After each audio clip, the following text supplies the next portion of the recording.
You know that feeling when your child says something that stops your heart cold? When you realize your own kid has started defending the lies you didn't even know existed? That's exactly what happened to Mark, a 42-year-old father of two from Ohio. It all began one quiet evening after dinner.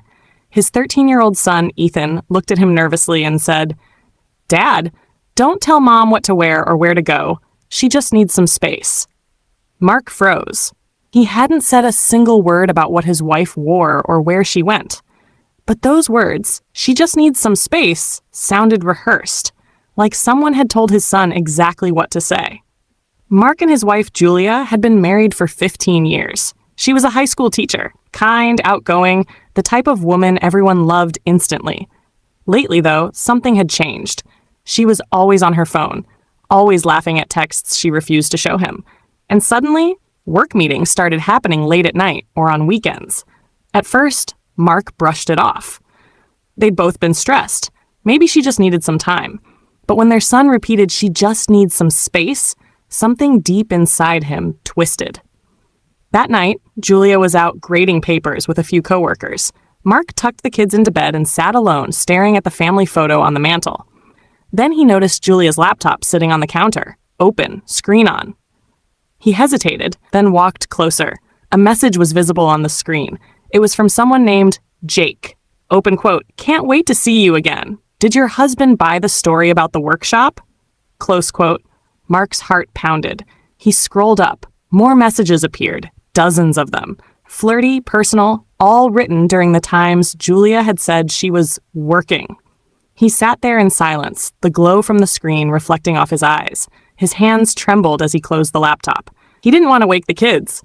He didn't even want to confront her in anger. He wanted truth. So he decided to wait.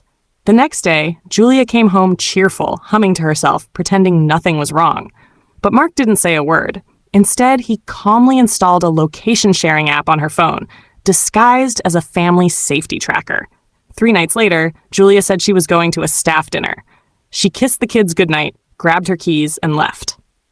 Mark waited 20 minutes, then opened the tracker. Her car wasn't at any restaurant. It was parked at a lakeside hotel 30 minutes away. That was the moment everything inside him broke. But instead of storming there, he took a different route, quiet revenge. He grabbed his camera, drove to the hotel, and waited in the parking lot. And just as he expected, Julia came out 2 hours later, with Jake. The man wasn't just anyone. He was a fellow teacher at her school, single and younger than her. Mark didn't confront them. He simply took a few photos. Nothing invasive, just proof.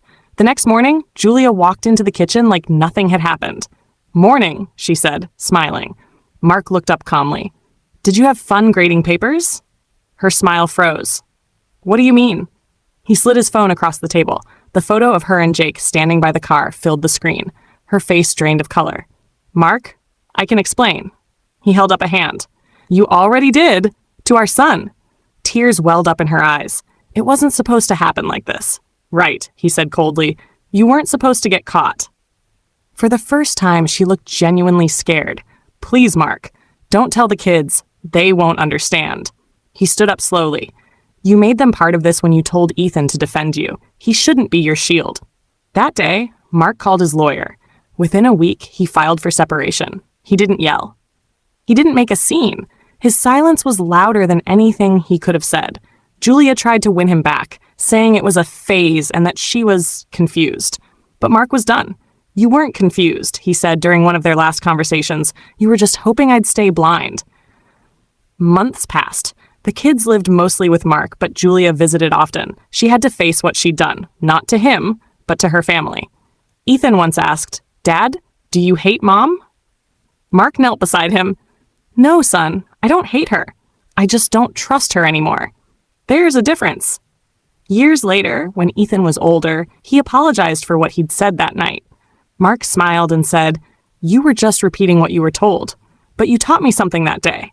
When someone starts defending lies, the truth is already gone." Julia ended up losing more than her marriage. Jake moved away after their affair became public at school. She tried to rebuild, but the respect she once had was gone. Mark? He rebuilt too. Quietly, patiently, with dignity. He never took revenge in anger. His revenge was peace. His revenge was moving on while she was stuck in regret. And every time he looked at his kids, he remembered, sometimes the strongest thing a person can do is simply walk away. If you liked the video, please subscribe and turn on notifications.